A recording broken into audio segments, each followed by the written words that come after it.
Hi again, everybody. As chair of our Education and Training Committee, I'm pleased today to introduce our speaker, Chip Pitts.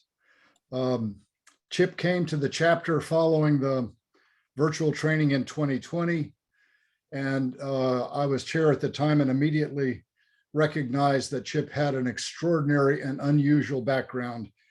He came to the chapter with decades of experience as an international lawyer, working both at the national and international level on a variety of things, but perhaps most importantly on human rights, as well as the climate crisis and sustainability. Recognizing that exceptional background, we immediately invited Chip to join our executive committee, where he's been serving since. Last November, Chip and his colleagues at the Organization for Identity and Cultural Development presented a workshop on advocacy methods that was attended by over a dozen members of our chapter. And today he's going to give the entire chapter an introduction to that methodology. As Chip has described it, these evidence-based strategies provide us with tools to break through the barriers to climate action that grow out of the increasing polarization and resulting gridlock that are plaguing our society and our politics. These tools can better equip all of us to build a larger and more effective social movement for climate action. Chip's title is Building the Movement, New Advocacy Science and Strategies. So please join me in welcoming Chip. Thank you, Roger, for that gracious introduction. And thanks to you and the other executive committee members and other members of our chapter who joined in that cohort that we initially had for this. It was indispensable. And thanks for the shout out as well to OECD. I'll start sharing my screen if I can, but it says I can't. Now maybe I can. It says I can't share while the other participants are, there we go. Let me try again. I'll do this portion of the screen. There we go. Can everybody see the slides now? Yes. Yes, Chip, we can. Thanks. Okay, so that is our title, and I appreciate Roger's gracious introduction. Note that because this is an overview, this is a tentative, although scientifically supported work in progress, we can't cover it all today. And my time is a little bit shorter than I anticipated, so I'm going to go even faster than I anticipated, for which I apologize because I speak too fast as it is. But we can, if there's interest in this, build it out in workshops and everything. So feel free to indicate your interest. I'll give my email at the end and we can take it forward from there. First, let's do an overview of what we'll be covering, which is amazing new science in my opinion. I teach advanced advocacy and advocacy at different institutions around the world. And I always start with the facts, but it turns out that's not the best way to start. The new science emphasizes the relevance of identity, values, and culture on one hand, and networks on the other. There's a whole new science of networks in the last 20 years, and it's revolutionized the way I think about this as well. Polarization is also very relevant. As Roger said, we'll be covering that and the way it's limiting the climate movement growth so far and the results that we seek, as shown by the climate legislation currently stymied in Congress. Us versus them. Why can't we see the truth they see? Why do they think we're crazy, and vice versa? Again, the facts model information deficit is what it's called. The idea that you can just give people facts and information and they'll build a movement and they'll change their behavior and change their fundamental social norms. Facts actually help less than you'd think, and they can actually hurt for a couple of reasons. One is motivated reasoning, the identity protective cultural cognition that Dan Cahan from Yale and others have noted. It's political, it's emotional for these moral and fraught, difficult issues of social norms. Another thing that we need to be aware of is the backfire effect, especially with conservatives. Now, what that is also called the boomerang effect. It's the idea that the more you try to convince people with facts and figures, the more they'll actually become convinced that their pre-existing beliefs are correct, which is a real problem in this area, of course.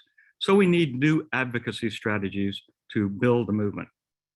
And that involves two things: using identity and values-based content, what I call jujitsu persuasion or advocacy, as opposed to emphasis on merely facts. And secondly, using stronger forms of social networks to achieve the complex change in social norms and building movements, which is needed here.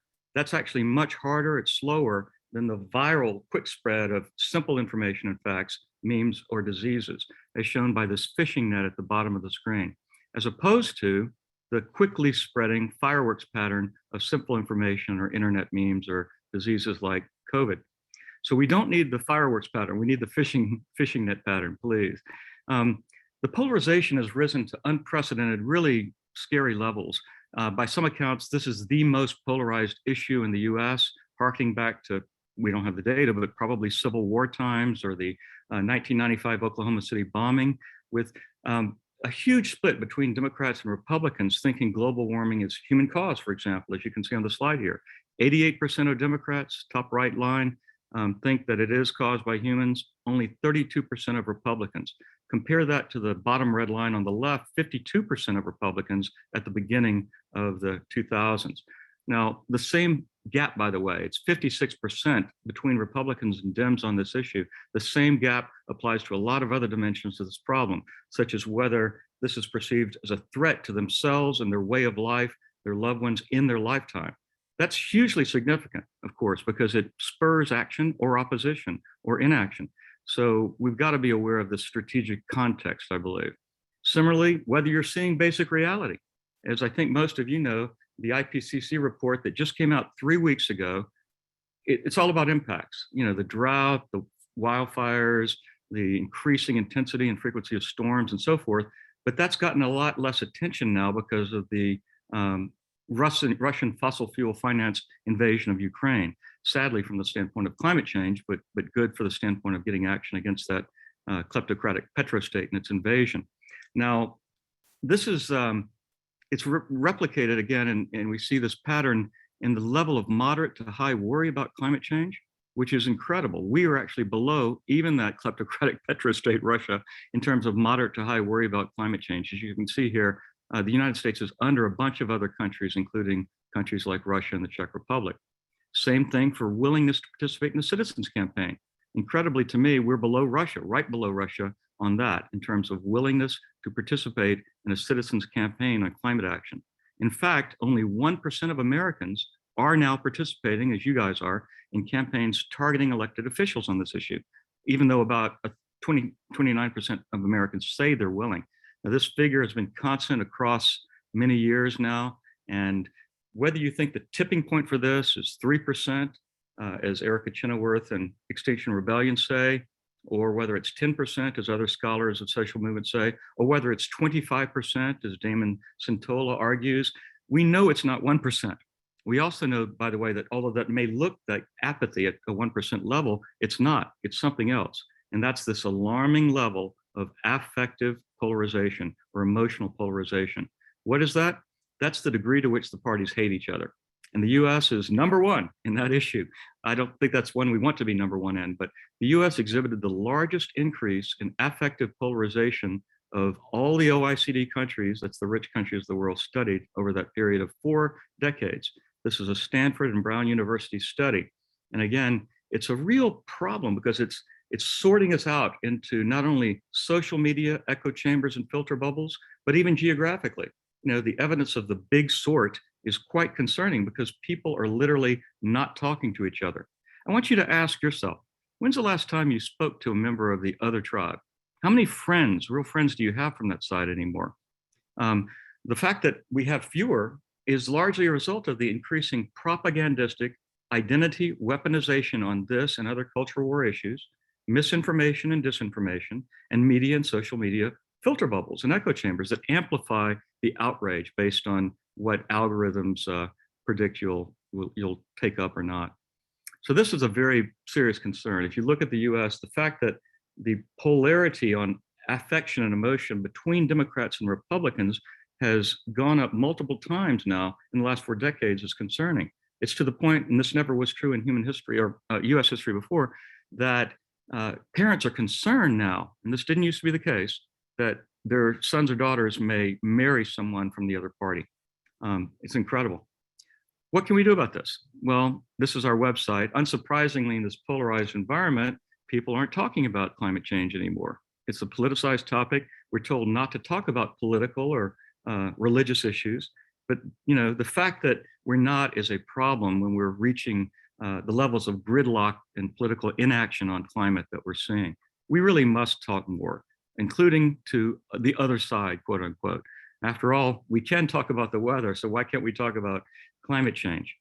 The lectures that we're trained to present work very well for our tribe, those in the science-based community, the reality-based community, the factually based community. There's no question about that. That was the popularity of Al Gore's Emmy and Oscar award-winning work and programs in this area. But they don't work if you have the backfire effect and you have an increasing number of people that are just going to not listen. And especially when they think of people who are environmentalists as know-it-alls or lecturing and better than thou anyway. So we don't want to communicate using just factual knowledge or any kind of a top-down lecture format. We need more interactive, dynamic formats and engagements so that we can actually make progress on this issue. In other words, social networks and influence drive what we see, our perception and our behavior. I didn't have the benefit of taking this psychology course in college that a lot of you did, but as an adult, I found out about Solomon Ash's 1950s conformity experiments about peer pressure. And they showed that many will conform with the overwhelming opinion of the group. So despite the similarity, for example, of line on the left of this graph, the baseline line, and the fact that it matches line C, if you have all of the students or subjects except for one in confederacy with the experimenter, they will say the other lines match. So the subject can be led to conform with what the group says, even if it's not factually true. This relates, by the way, to the revolution in affective neuroscience of the last decade, which Lynn Mladenau has written about in his new book, Emotional. And it's really a new insight as to how emotion and reason interact and are more intertwined in the brain than we think. But the reality that we didn't really appreciate to this extent before is that most of our views really come from groupthink more than individual rationality. And we hold on to them because of group loyalty.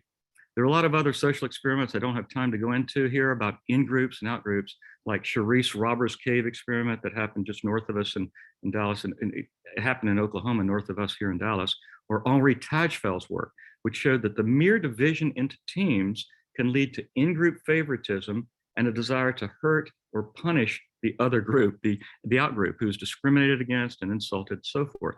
So this is a problem when you've got people not seeing the same reality, not listening to each other. And it's a problem, exemplified by the smoke-filled room study. I was going to show you the video, but we don't have time to do it today. But if you Google it, you can find the smoke-filled room study online. In the control condition, the subject, the woman here in this photo, actually walks into a room, sees the room filling with smoke alone, and then leaves to report it because it's a life-threatening thing. It could be a fire that could hurt her and others in the building or the community, right? It's analogous to climate change in that respect. It's a risk to life, limb, health, and so forth. And yet in the experiment, again, when all of the other people are in league with secretly in league with the experimenter in the smoke-filled room study, what happens is that she will sit there for 5 minutes, 10 minutes, 20 minutes, in fact, until she's asked to leave, and endangering herself and others. And that's analogous to what's happening in climate change today. I think that people either assume in the bystander effect or moral diffusion that others will take care of the problem, or they assume that because others aren't moving on the issue that they need not move. And we need to combat that. And one way of combating that is to draw attention to reality in new ways. Why is this irrationality happening though? I mean, why is it impossible for people to reach the collective action level we need to address this existential threat to human existence as we know it? Well, a lot of you are familiar with Maslow's hierarchy of needs, which it turns out wasn't Maslow's hierarchy. It was actually put into a hierarchy in a pyramid by someone other than Abraham Maslow. But the needs start at the bottom with meeting your food, clothing, shelter needs, your physical security needs, which our Ukrainian brothers and sisters are having a tough time with right now. And the needs, this is very important for self-esteem and for belonging and love. Because it's not a hierarchy, and because these needs are interrelated, the OECD, with Roger mentioned, the Organization for Identity and Cultural Development that I've worked with for years on countering genocides and ethnic cleansing and excessive violence in places like Colombia with the FARC, They've reconfigured this construct into more of a holistic circle that takes the needs like self-esteem and status and belonging and love, equality and justice, and puts them in a whole. Relief from fear, by the way, can be fear of economic losses or a diminished future economic prospect for yourselves, your loved ones, your neighbor, your family, and so forth. These are really important. We are social animals, as Aristotle pointed out over 2,000 years ago. And in-group tribal identity remains more fundamental than ever today in this polarized understanding, because again, it affects our understanding of reality. It affects the meaning we find in the world. It affects our self-esteem or not over opposing groups. You may remember, for those of you who are philosophically inclined, that Socrates, when he was convicted by Athens of corrupting youth, supposedly, he opted for suicide by drinking hemlock instead of being exiled or banished from Athens. That's how deep and fundamental our evolutionary needs for belonging and love are. So again, the backfire effect. What happens when you just present people with facts, especially if they know you're from the other group, like the group that's not their in-group, they don't trust you. And so they double down, they cherry pick evidence to avoid the sort of cognitive dissonance and in the brain, the discomfort that they would otherwise experience. They have to maintain those shared values and shared human needs, their moral universe. Neuroscientist Tali Sharot, in her book, The Influential Mind, says, numbers and facts and statistics are necessary and wonderful for uncovering the truth, but they're not enough to change beliefs, and they're practically useless for motivating action. Why is this so? Well, think about the climate messages that go against the identity and values of the other side, quote unquote here, the climate contrarians. If you invoke scientific consensus, that can be seen as offending the religion of a lot of people. If you call for government intervention, it can be considered, and is considered, it's labeled socialism versus the free market. If the legislation or climate policy calls for lifestyle changes, well, that's against liberty. We saw that also in great quantities of people who were refusing to wear masks and social distance or adhere to lockdowns or mandates during the COVID pandemic. If it calls for help for victims in a place like Berkeley, California, the People's Republic of Berkeley, as conservatives like to call it, that's considered communism, or it can be considered globalism if it's in a place like Bangladesh or India. So this is motivated reasoning. There are literally dozens of books that we reviewed for the OECD course last year, we did for the chapter, and hundreds of recent articles on this in the last decade. One of my favorites is Damon Centola's book from last year, Change, How to Make Big Things Happen. This is based on decades of research that Damon, who's a sociologist at Penn, who specializes in network science, has done for many years with a host of distinguished collaborators. And what Damon concluded, and this is in line with Dan Kahan's work at Yale on cultural cognition and so forth, is that motivated reasoning isn't a bug. It's a feature in all of our worldviews and actions. But interestingly, there are qualitative differences between conservatives and liberals, just as there are, by the way, qualitative differences between the media and social media ecosystems. The conservative media ecosystems, as the Berkman Klein Center at Harvard and others have pointed out, are a lot less corresponding to reality and to truth and facts. But that's no reason to shame climate contrarians. That usually backfires again. So one example that Damon gives in his book, and he's written scholarly articles, including on this study, is the ability to perceive the Arctic ice decline. NASA's 30-year satellite survey of Arctic ice melt came out. There's really, we would think, no way that people can't see the difference, right? And the chart of this is quite declined. This is an updated chart from the one he used in his experiment of a few years ago. But the pattern is unbelievably clear. And yet that uptick at the end, the endpoint bias, allows conservatives, Republicans to say, well, it's not really melting, it'll come back, even though this has been a multi-decade thing for the last 40 years. In Damon's experiment, he actually tried to get Republicans and Democrats using an egalitarian social network that wasn't a hierarchical top-down social network to discuss this issue. And he found that because he had the icons of the donkey and the elephant for Democrats and Republicans, they actually couldn't see reality to the same extent. In the baseline condition, Democrats, of course, saw the reality more conducive with the science-based view that they're more open to. It turns out that the Republicans, and this is again a qualitative difference, are actually different from Democrats in that they can't see, even the most educated, highly numerate, most scientifically literate Republicans see the science to a lesser extent. They're more prone to motivated reasoning. And Dan Kahan's work on this from Yale is quite interesting. So in the network condition, without partisan cues though, there was more progress. Not immediately, not in the first round. Democrats still saw the Arctic ice decline more clearly, the blue here on the slide on the left. But after 3 rounds of discussion without those partisan cues, and that's crucial, they were removed from the social network platform that they were communicating on, 90% of both Democrats and Republicans, about the same numbers, saw the scientific reality, which gives us hope, I think. The prospect that structured, non-partisan conversations on this can really make progress. Another scintilla insight, and bear with me because this is really important here. It's contrary to what I thought. A lot of us were persuaded by the 6 degrees of separation, the Kevin Bacon theory that Stanley Milgram, who did the obedience experiments of the 60s on conformity to a figure in a white lab coat.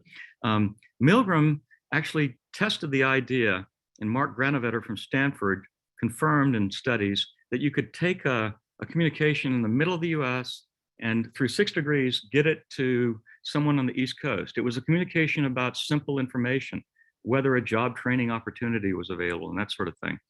And it relied on weak ties. In fact, Mark's article was called the Strong Power of Weak Ties or something like that, a very catchy title.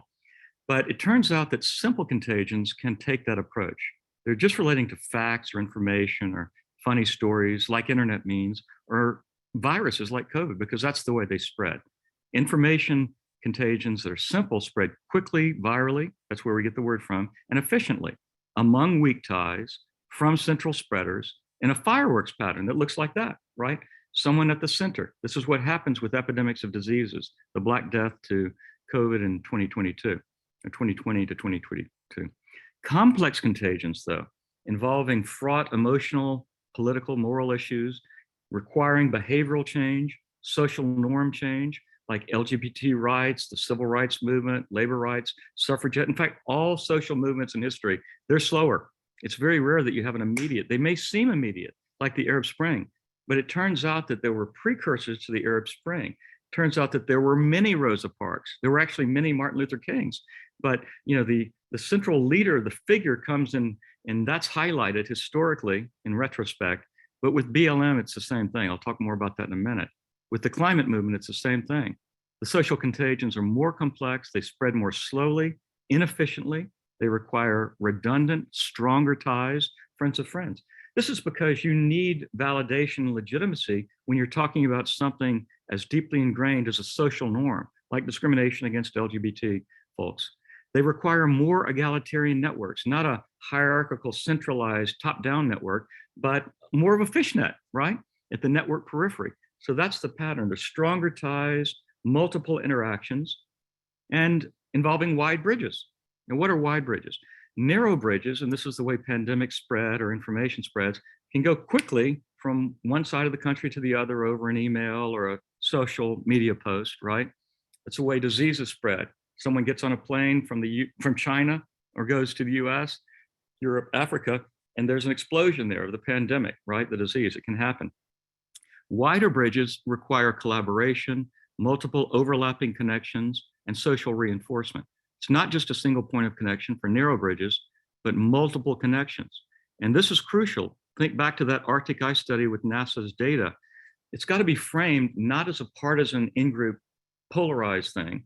It's got to be framed as relevant to the people that you're talking to their common interests, the common good, universal values. Otherwise, they just won't be able to see what you're talking about. So wider bridges, fishing net networks are important. And this is what happened in Black Lives Matter. You may recall Trayvon Martin was killed in 2012, in spring of 2012. That's when the BLM hashtag was created. But it was only used 48 times over the next 2 years. When Eric Garner was killed in New York in 2014, even then BLM didn't happen to scale, even though that video, that information video, the meme on the internet went viral. It had 600 tweets. Only after the Ferguson, Missouri tipping point, when Michael Brown was killed, did those narrow bridges that had previously existed sort of bring together the disconnected communities of Black youth activists, liberal white media, and so forth into a wider bridge. And that community then corrected the misinformation that the big, mainstream media was reporting, that this was a mob riot after a man had been killed. It turns out it was protest, not a mob riot, and it was after a youth had been killed, not after a man had been killed. So they were able to correct the perceptions and move closer to reality through these wider bridges. That then took BLM hashtag from 600 to 50,000, over 50,000 uses within weeks of Michael Brown's death, 1 million uses a year later, and 40 million by May 2015. And by 2019, it was 18,000 uses a day, over 6 million a year, even before the 2020 murder of George Floyd resulted in the largest protest in US and global history. So that's the way it works. We don't want to build fireworks. We want to build fishnet networks with redundant, strong linked, reinforced approaches. As Damon said, networks can either reinforce bias, stabilizing the status quo, or they can champion new ideas that overturn the status quo. We don't want the fireworks pattern. We want the fishing net pattern. Now, why do we see things so differently, right? We all have different views on reality from different perspectives at different times. And those contradictions among and between us, they're normal to have those contradictions and different views. And we now, through science, have a greater idea of how to change the subjective views into objective appreciation of the real facts, as I've just started to describe, how to bridge those divides. But I think most of you have probably seen this illusion, and you can vacillate between the older woman and the younger woman. I hope you can see here, there's the older woman's nose is right here. The younger woman's eyelash is here. And we can, at a certain point, shift. Let me give you another one and help you out here. How many here can see the rectangles in the slide? It's pretty easy to see the rectangles, right? But seeing the circles is harder. Do many of you see the circles? You know where they are? Let me help here. There they are. And if you look, you can actually see them. But sometimes, as the Beatles say, it requires us to get a little help from our friends, right? That's certainly more effective than judging or insults or arguing in a win-lose fashion with those with whom we disagree. So getting back to jujitsu or advocacy or persuasion, that's working with, not against your counterparts' viewpoints and their moves. You tap into their own networks, norms, and biases. Even as ancient military strategist from China, Sun Tzu said, no war is the best victory, especially when that war has been ginned up with misinformation and disinformation, explicitly to divide and conquer on an issue like climate change. So jujitsu persuasion involves skillfully surfacing, finding out about, listening to, and then using the power of their, in the us versus them, their expressed values, identities, attitude roots, which have been weaponized so that these people that, in normal circumstances and historically in the US and around the world had more open identities, fluid selves. That's healthier. You can grow that way. You can adapt to the context and situation. What's happened with the propaganda we've experienced in recent decades in growing fashion is that those identities become narrow, weaponized, rigidified, in identity stasis, basically.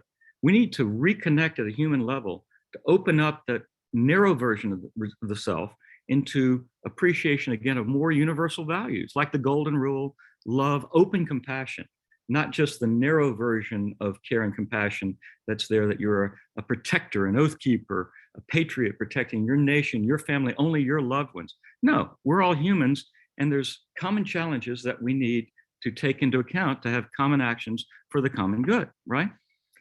So jiu-jitsu starts with values. And then and only then do you get back to the facts. You insert the facts only after you reestablish common ground and connect with them on what you have in common. Values like a clean and safe environment, economic success and competitiveness, like patriotism in the US from an economic standpoint, limited government. None of us want to live in the kind of top-down autocratic system they have in Russia or China. We want to preserve some role for markets, but also openness in general, That's a key differentiator between our system and their systems that make their systems more brittle, as we're seeing hopefully in Russia today. National security is a very important one. None of us want to be subject to a nuclear Armageddon, which is now a new risk, again, to a greater extent than it's been since I was alive, except for 1962, Cuban Missile Crisis. And health, that's a common traditional value, right, that everybody cares about. All Americans care about clean air and water, avoiding extreme heat, agricultural pests and diseases, droughts and water shortages, these extreme weather events, flooding and hurricanes and tornadoes. And if you can actually connect on shared values, you can get your counterpart to see those extreme weather events. Whereas right now, if they're in their identity prisms, they're not hearing that they're climate change caused or related at all, right? And this is especially high potential for conservatives because, as Jonathan Haidt talks about in his book, The Righteous Mind, conservatives really value things like purity and sanctity more than liberals do and Democrats do. So, they're not going to be happy about pollution if you draw their attention to pollution. Anti-pollution pitches can be very appealing. Think about the way as well that Biden framed his Build Back Better bill and as an economic proposition, a jobs act for the economy. And then and only then, when you establish the values connection, can you really talk about clashes of fact, like the supposed trade-off between the economy and the environment, and get them to see that the economy requires resources. It requires living healthy people. It requires protected biosystems. They may say that climate action is too costly and we can't afford it. Well, the response to that, once you've established the values connection, is that, of course, we can't afford not to. We're talking about a threat to life as we know it in the US and on the planet, including for them. Over a third of Americans, maybe 2/3, depending on the statistical method, were affected by extreme weather events last year in very harmful ways. So we can't afford not to. The World Economic Forum has called this the #1 threat to the economy for many years. And they diverged from that only in the last couple of years when the COVID pandemic was prevailing. But now we're back to climate change being the #1 threat. If therefore limited government, no problem. Point to the examples of communities self-organizing bottom up to save energy, resources like land and water and fishing stocks. But you can't do that. They're not going to be receptive until you make the connection first. As VC John Doerr from Silicon Valley said, if we succeed at addressing climate change's irreversible catastrophe, we'll not only save the planet, but we'll create the economic opportunity of a lifetime. Now, notice in John's framing, he doesn't understate the fearful reality of looming catastrophe, but he rightly also jumps immediately to a positive vision, embracing hope and solutions, which will come from this new economy. It makes a lot more sense than a polluted economy that's killing all of us, and especially a discriminatory impact way with disproportionate impact on the most vulnerable here in the US and around the world. That kind of jumping from the bad facts and urgent need for change to solution has been confirmed in lots of academic research as an effective advocacy approach. Climate solutions, we all know, can empower groups like regenerative agriculture, empowering farmers as they get paid to store carbon and contribute to solutions, or women and girls. I was active and still active for years with Fair Trade International. The #1 threat to the farmers around the world is climate change, right? Especially the smallholder farmers who are disproportionately women around the world. And so empowering women and girls, as the Drawdown Project notes, is a top solution to climate change. And that should be understandable by everybody on all sides of the political aisle. This is why biologist Andrew Thaler talks about climate change not in terms of science. He talks in terms of fishing and flooding and farming and faith and the future. And that's a great way to frame it, right? Framing it in appealing ways that know your audience. It's nonsense to say we don't want to know our audience or we want to polarize the opposition. We want to do the opposite. We are polarized. We are in a political partisan environment. We must become less partisan on this issue.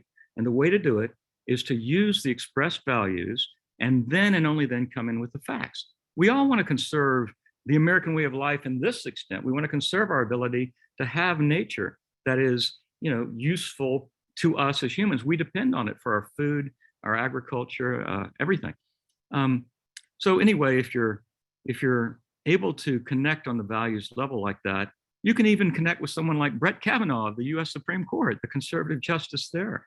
This is from a recent DFW media ad. And yes, climate change will make beer more expensive. So we don't want that to happen, no matter what we do.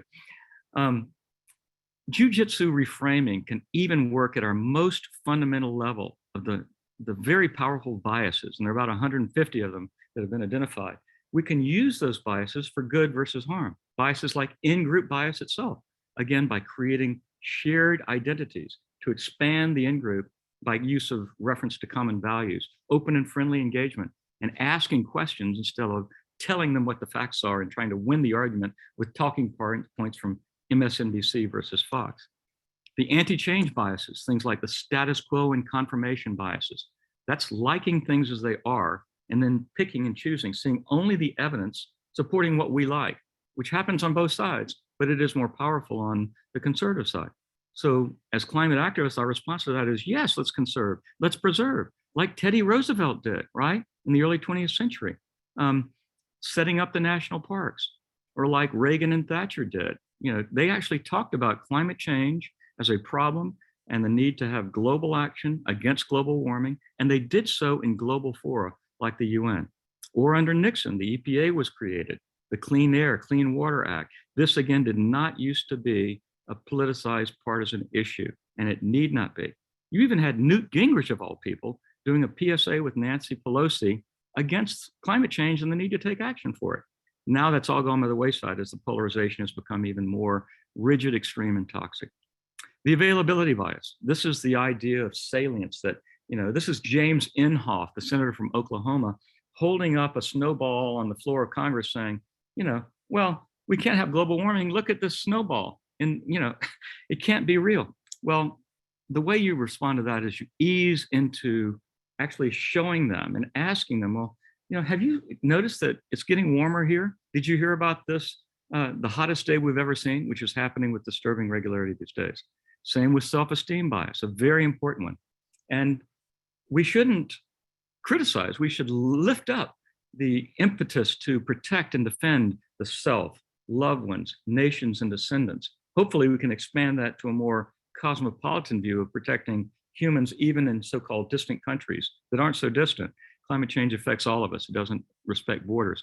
And we can then pitch that as seizing the gains and opportunities for self and loved one of the new clean green economy. We can even beat China and take on its more closed repressive system. Other fundamental biases, just to give a couple of other examples here, hierarchy and authority. Again, we can use their authorities, people like Thatcher and Reagan and Newt Gingrich, who previously promoted better values and interpretations. We can recall shared values like freedom and equality in our Bill of Rights or Declaration of Independence. Loss aversion is universal to humans, and it's now solution aversion among climate contrarians, where they really try to create fear of solutions, losing the American way of life and the economy and jobs. But you can slowly reveal the losses that are already happening. The taxes will be on only those making over $400,000 a year under the Biden climate legislation and so forth. And you can talk about the gains that are available to everyone. If they're deep down the rabbit hole of conspiracy thinking, the methods are akin to cult extraction. You know, post 9/11, we found that what works in counterterrorism and countering violent extremism is to meet them, especially before they're radicalized, ideally, but even once they start to be radicalized or are radicalized, meet them where they are, use their frames, their values, their authority figures, especially messengers who have been radicalized and now kind of have been clawed back from QAnon or from the extremist right-wing militias. Use those people as witnesses to show that there's manipulation and deception here. The Exxon memos on this, showing that they knew about the climate change reality decades ago, are very powerful in that. So these are my last couple of slides. I'm just going to summarize the approach that we've talked about, bring it all together. Please feel free to take a screenshot or revisit the recording of the session. And to the extent this topic is of continued interest in the chapter, we can hold workshops on this to examine in more detail the nuances and more complex dimensions. But starting with mindset, it's a different mindset. It's not the win-lose, Fox versus MSNBC talking points that we now are so, plagued by. It's actually a Zen beginner's mind mindset that's humble, non-judgmental, on an equal footing, respectful, open. It's what my colleague from Stanford, Carol Dweck, in her mindset book calls a growth mindset, as opposed to a rigid fixed mindset. We're about learning here, mutual learning, not just us teaching them, quote unquote, but learning from them, as opposed to arguing and seeking to win. It's in what we in leadership studies and teaching call on the balcony perspective, where you're having more emotional constraint. You're not triggered by the anger that they may initially express that, you want to talk about climate change. You may not even want to start with talking about climate change. You want to seek to understand, not rebut. In fact, my counsel is not to interrupt the other side at all. You hear them completely, let them have their say fully without interruption so that they feel fully heard.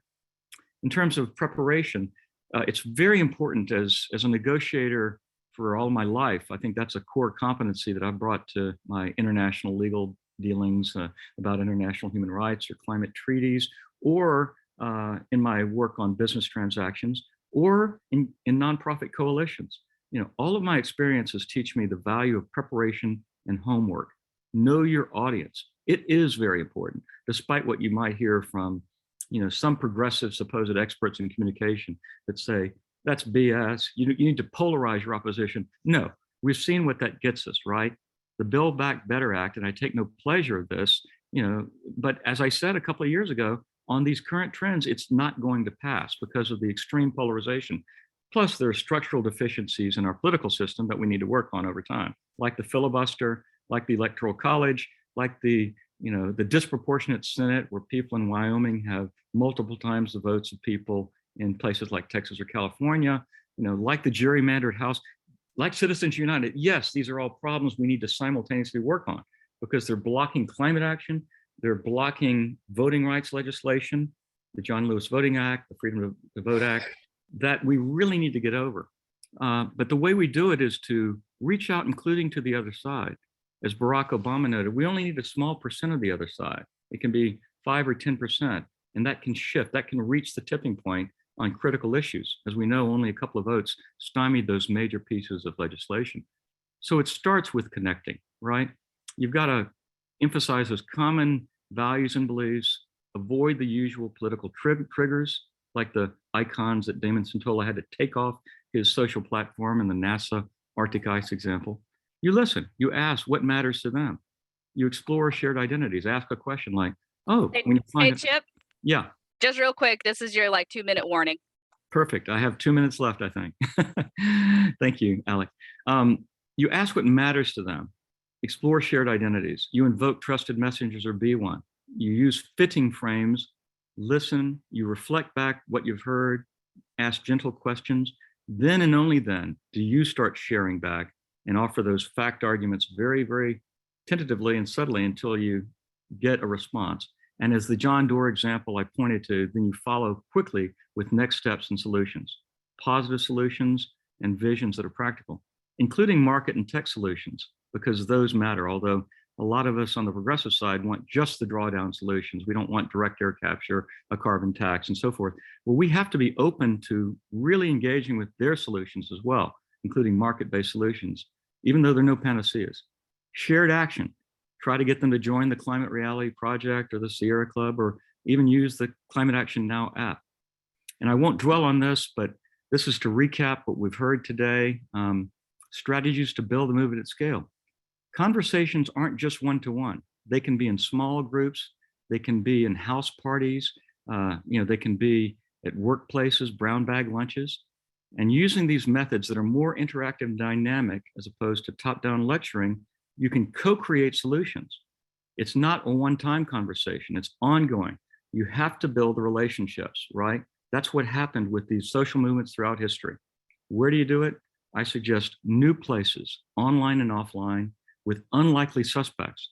When I think about all my activism, the ACLU, Bill of Rights Defense Committee, Fair Trade International, it was putting together radically different people like Starbucks or Unilever, huge multinational companies, with communist collectives in Latin America or Africa, for example, or Southeast Asia. That can yield very productive snowball campaigns. And then, I had one of, how do you do it? Well, that's that previous slide. And expanding coalitions and partnerships. So I have this good practices, and I'll put the link in the chat, that our do's and don'ts that we came up during the climate course last year. That'll be available for download for all of you. If you have questions or if you're interested in pursuing this, let me know. That's my email address, and I'll stop there. Thank you again for your time.